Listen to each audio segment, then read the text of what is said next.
Hi, this is Diane Lovetobake, and what we're going to make are Italian cookies. This particular recipe does use butter, and it does call for solid shortening. If you don't like the solid shortening, I have, I believe, about 6 other type of cookies that are quite similar to this one, but they're used with oil or whatever preferred type of oil that you might like. And then I think I have a total of 10 or more of all different types of Italian cookies. So do check out my channel for those in case you don't like a recipe that's with shortening.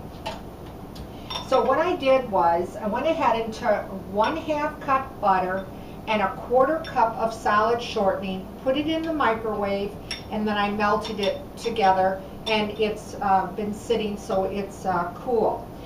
You can make these cookies, of course, with your stand-up mixer as I am, or your hand mixer. It's really up to you.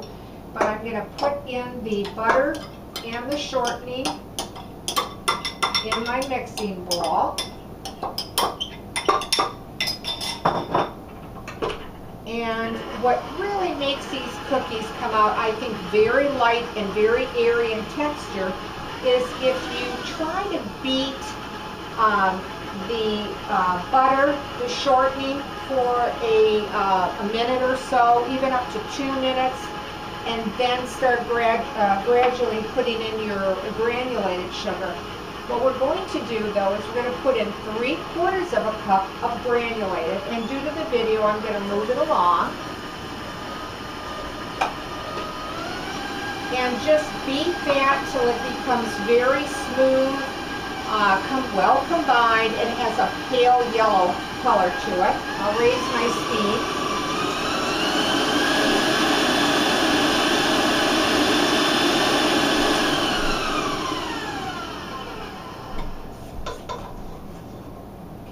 If you can see that or not, but it looks very nice.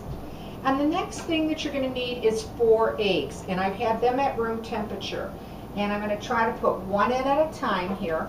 And what I find works best is actually to beat each egg about a minute. So in other words, you're going to have a total of 4 minutes by the time all the eggs go in.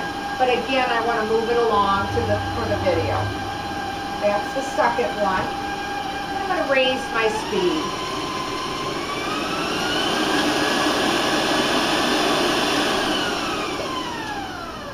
All right, I'm going to put the third one in. And I'm going to raise my speed due to the video and to get those eggs really combined well.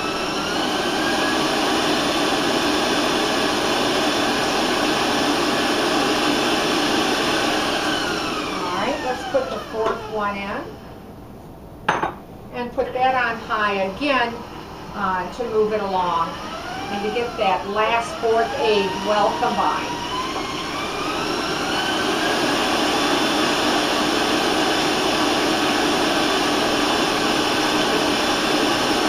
Okay.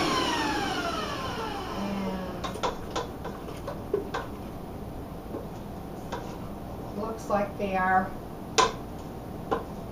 well mixed. And again, I would normally beat this much longer than this, okay? Again, 1 minute per egg. The next thing I'm going to do is I'm going to make these the extract of lemon. They're traditionally, you do use anise, which is a taste of licorice on, and I like to put 2 teaspoons of extract in, but I'm going to make these lemon. But again, feel free to go ahead and use 2 teaspoons of anise. Now, if you don't like anise and you don't like lemon, then just go ahead and use the 2 teaspoons of vanilla, and these cookies will come out just delicious. But anise is really the traditional flavor for this particular cookie.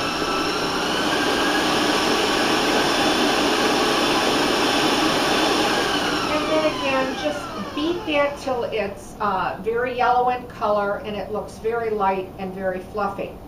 The next thing that you're going to need, of course, is flour. And I went ahead and I sifted 3 cups of all-purpose flour and 5 teaspoons, that was 5, of baking powder. And put that in with your sifted flour. You're also going to be putting in a half a teaspoon of salt. Okay, and then just combine that, stir it in a little bit.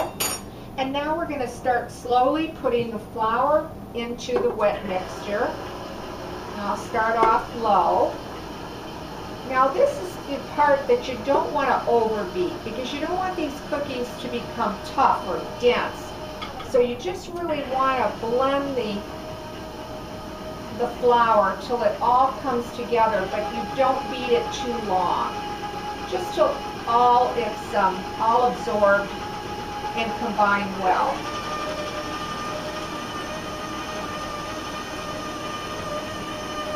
I'll put the rest of the flour in.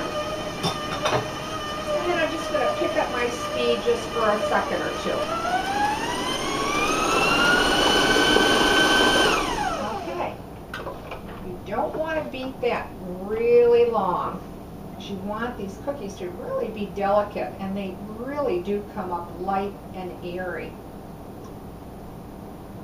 Okay, I'm just going to take the excess off my panel here. Okay, we'll set that aside. And then I'd like to show you what the cookie dough looks like.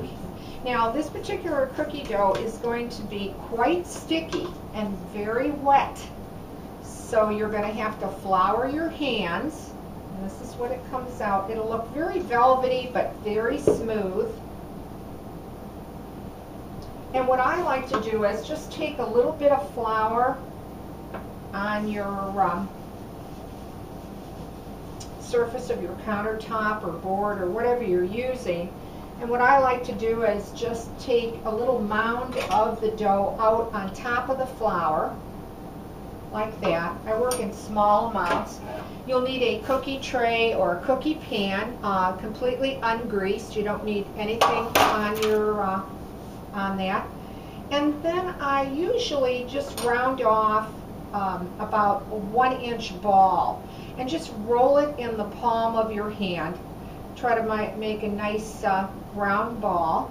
And generally, if I make them about 1 inch, I get about 60 cookies. Of course, if you want to make them a little bit smaller, you can make them about 3/4 of an inch, and you're going to get probably another, who knows, maybe another 20 cookies out of it. So it really depends how big you want to make them. But I tend to make mine at least, like I said, about 1 inch. They do puff up. They don't spread out too much, but they do puff up. They do get larger. So I usually place mine at least about 1 inch or 1.5 inches away on my cookie tray. Okay, and I'm just going to set that aside for the moment. And I'm just going to rinse my hands quickly, because I'd like to show you what they look like once they're baked up.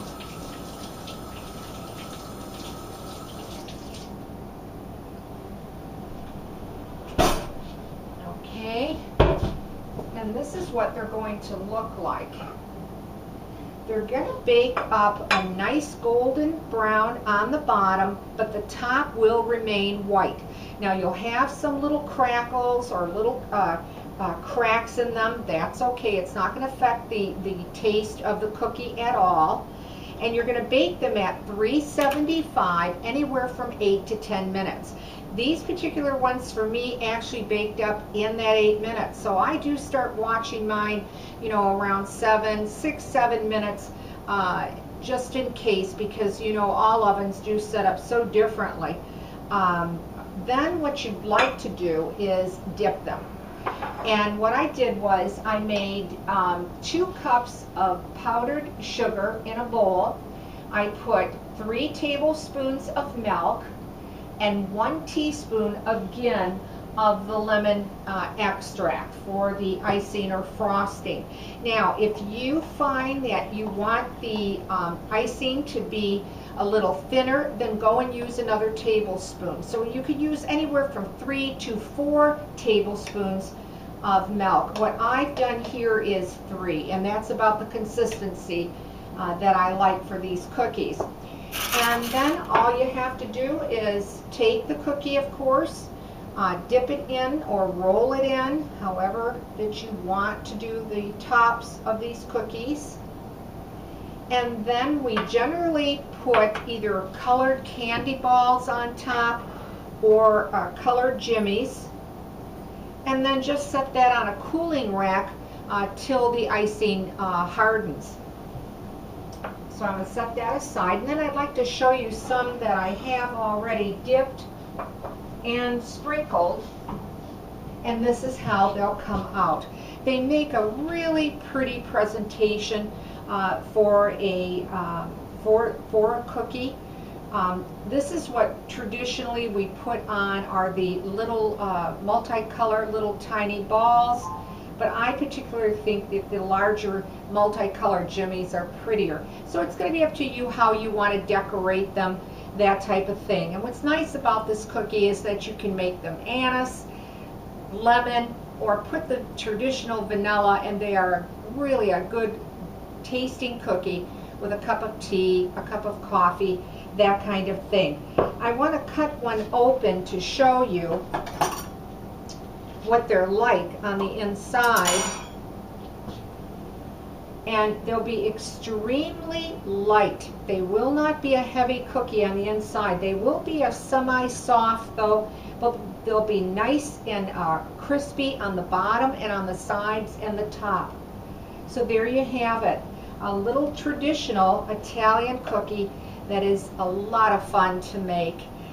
And I hope you like this one. And if you do, leave a comment because I'd like to hear from you. And as always, thanks for watching, and please subscribe.